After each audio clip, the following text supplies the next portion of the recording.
আসসালামু আলাইকুম এভরিওয়ান। নদীর পানিতে গোসল করার মজাটাই অন্যরকম।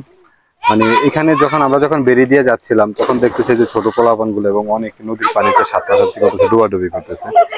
আর নদীর পানিতে মনে হচ্ছে যে বাড়া জোয়ারের পানিতে গোসল করার মজাটা হচ্ছে যে কতটা আনন্দদায়ক, কত ওরা ভালো বোঝে।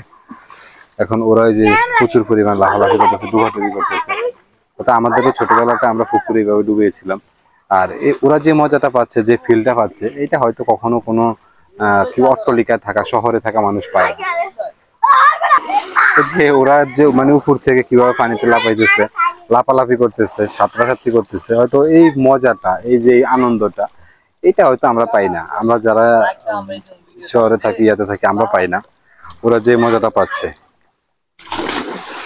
মানে পুরো আনন্দ নিয়ে ওরা লাফালাফি করতেছে, পানিতে ডুবাডুবি করতেছে। আর এটা কিন্তু একটা নদী, হ্যাঁ, যে এটা একটা নদী, আর নদীর পানিতে, স্বচ্ছ পানিতে ওরা আনন্দ করতেছে।